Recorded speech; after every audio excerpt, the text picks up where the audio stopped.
some countries are taking radical action by closing borders. Todas las fronteras. To close Europe's external borders. Las fronteras argentinas se han cerrado. Casi todos los vuelos cancelados.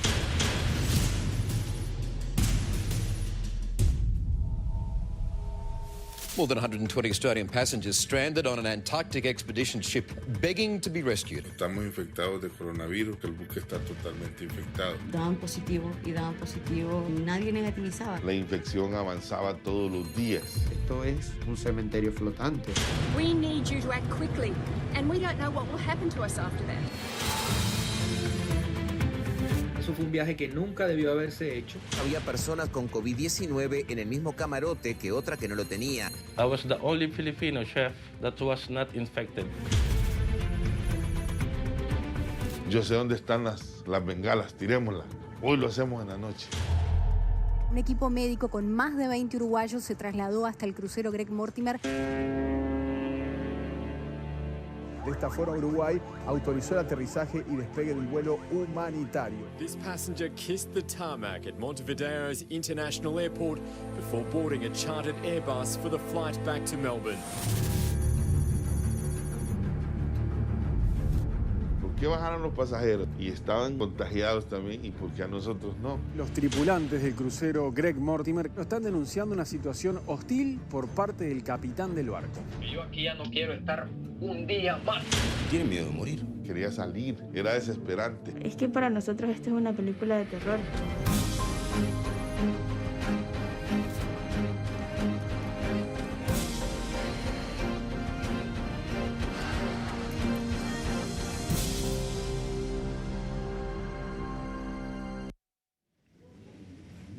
Bueno, impactante esas imágenes llevan un poco a lo que fue la historia del Greg Mortimer, que se puede denominar como una odisea, pero con la característica y el sello de la generosidad de todos los uruguayos. Esta es la historia que se ha tratado de contar a través del cineasta Federico Lemos, que ya lo tenemos en estudios, y que le damos los buenos días, las felicitaciones, porque la verdad que lo que decía recién el tráiler lleva a que, bueno, quiero ver un poquito más allá que todos conocemos esa historia de lo que ocurrió, lo seguimos de cerca, nos tocó ir a cubrir varias veces hasta el puerto de Montevideo. ¿Cómo surge esta iniciativa que tiene también un condimento personal, ¿no? Un toque de lo que te ha sucedido a lo largo de esta pandemia? Buenos días. Sí, buenos días, un placer acompañarlas. Sí, sinceramente fue una motivación básicamente personal, si se quiere, lo que me estaba ocurriendo en ese momento, marzo, abril 2020, estaba varado en el exterior, era uno de los tantos uruguayos que habíamos quedado, y bueno, hay personas en el mundo, fueron cientos de miles de personas que quedaron varadas, o estando de vacaciones, o estando trabajando. Me pasó eso en Los Ángeles trabajando. Tenía muchísima incertidumbre, no sabía cuándo podía regresar, tuve que esperar más de un mes y medio para poder obtener un vuelo de repatriación. Y en todo ese momento de angustia y espera y de no saber qué iba a pasar, porque todos estábamos en la misma situación, encerrados, sin tener certeza, hay que hacer un poco de... Parece que hace mucho tiempo que fue, ¿verdad? Y en realidad, pero no hace tanto. No hace queremos tanto. olvidar, creo, de lo que pasó. Y pero sí, era un momento desesperante donde no teníamos información, no sabíamos qué iba a suceder y bueno, estar lejos es muy difícil. En ese momento tomo contacto con esta noticia, como otro montón de noticias que circulaban en el mundo, todas relacionadas al COVID, porque había 2 horas de informativo y no se hablaba de otra cosa que no sea esto. Y me sentí con una cierta sensación de angustia, primero por lo que estaba viviendo y segundo por lo que me imaginaba, bueno, esta gente debe ser desesperante, ¿no? Esta situación, estar arriba de un barco. Aislado en un barco, total. Que aparte es como que pensás que es el lugar donde podés estar más a salvo del mundo. Uno ve a veces las películas y ve eso de que te vas a un barco en el medio del mar y no pasa nada. Salvo que el enemigo esté arriba del barco, como pasó en este caso. Exacto, y pasa a ser el lugar, o sea, la peor pesadilla para toda esta gente que casi durante 57 días entre pasajeros y tripulación estuvieron a la deriva a la espera de asistencia. Así que ese momento personal angustiante que me costó bastante poder volver a mi país y volver acá a estar con mi familia, me ayudó a potenciar un poco esa idea que empezó a surgir en mi cabeza de poder registrar esto. Es increíble cómo un país tan pequeño, y lo pongo entre comillas, ha sido testigo y protagonista de historias que han marcado la historia mundial y que han sido además objeto de películas, documentales, etc. Este es ese caso.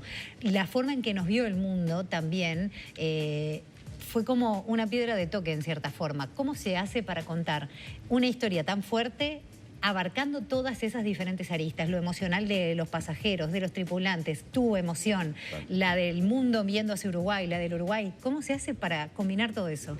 Es cierto lo que decís, siempre nuestro país se ha caracterizado por esas historias épicas que nos han puesto en el mapa en distintas épocas. Uruguay además está de moda en el mundo, he estado viajando muchísimo en estos últimos años por trabajo y no es únicamente ahora por el tema del fútbol como lo fue, ¿no? En su momento, en estas últimas épocas, el manejo de la pandemia, bueno, nuestros distintos presidentes con sus distintas formas y el país ha estado y está hoy en boca de la gente. En ese sentido, para mí había siempre, además, tuve como esa responsabilidad como realizador y para mí es como un orgullo, además, siempre contar historias y poner a nuestro país en un lugar, si se quiere, en la lupa, en la órbita del análisis, desde lo cinematográfico, desde las historias.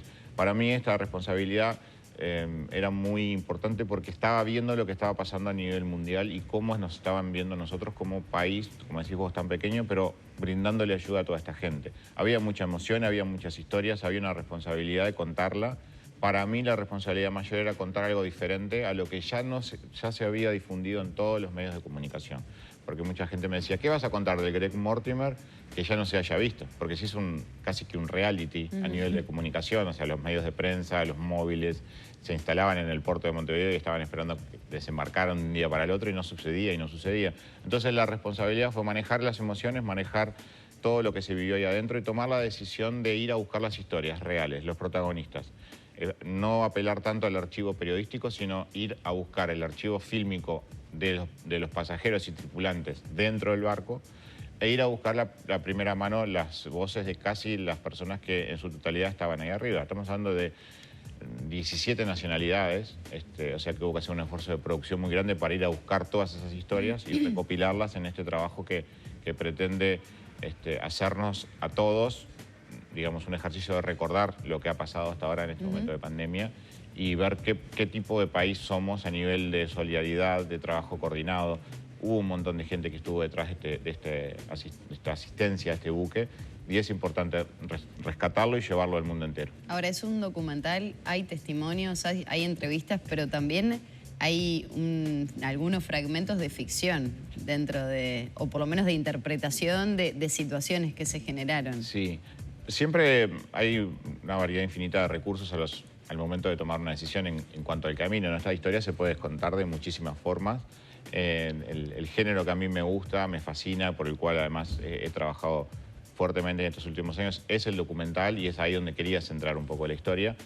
Básicamente el primer eje temático o la primera columna que apoya a la historia, sí, son las entrevistas, digamos, relato íntimo de cada uno de estos pasajeros o tripulantes. Luego hay un fuerte trabajo de recopilación de archivo fílmico desde adentro del barco, porque la idea es subir al espectador al barco y que vea de primera mano lo que ahí sucedió.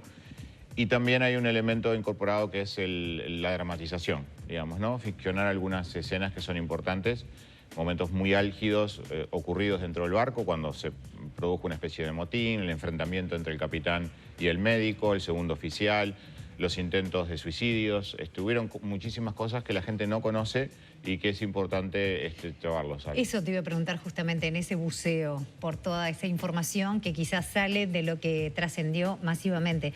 ¿Qué fueron las cosas que más te sorprendieron? ¿Cuáles fueron las cosas que te llamaron la atención incluso a vos? Bueno, a mí particularmente, cuando vi la cantidad de días que el barco estuvo varado sin poder desembarcar por ejemplo, sus tripulantes, porque los pasajeros desembarcaron en el día 28, pero los tripulantes estuvieron hasta el día 57, casi 2 meses. Y uno recuerda cada vez que está haciendo zapping y se encuentra con la película de los Andes y ve, ¿no? O sea, sin querer comparar, no quiero por favor comparar un hecho con otro, pero y ve la cantidad de días que estuvieron. Yo pensaba en ese momento también, 57 días en alta mar con un buque totalmente infectado y colapsado.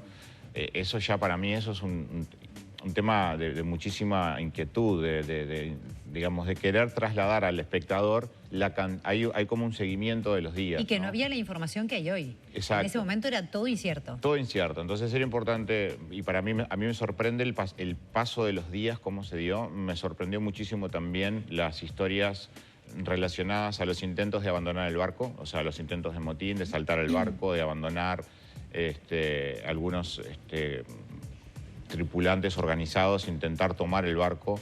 los intentos también de suicidio y el problema psicológico brutal que tenía esa gente. La situación del cocinero, ¿no? La situación del cocinero, hay un cocinero que es el único que sobrevive, digamos, sobrevive, me refiero a que no se contagió. No se contagia, perdón, y él estaba a cargo de alimentar a 200 personas. Imagínense, una persona cocinando para 200 personas. ¿Que antes cuántos lo hacían? Eran 12 personas en cocina. A uno. 12 a 1. Entonces ahí tenemos una historia, digamos, importante, ¿no? El cocinero. Hay otras historias también que eran importantes rescatar y de alguna manera llevar esto hacia un lugar más internacional, ¿no? Porque como les decía, son 17 nacionalidades. Fuimos a muchos países a buscar esos testimonios. No queríamos quedarnos únicamente con la historia local, sino queríamos ver cómo nos ven desde afuera, cómo nos ven ellos, cómo nos ve la prensa internacional, la familia, desde los pasajeros y los tripulantes, y fundamentalmente cómo están hoy. No nos olvidemos que hay secuelas psicológicas muy importantes en todos ellos. Hay juicios entre la compañía y los pasajeros y la tripulación. Hay un tema legal muy complicado aún.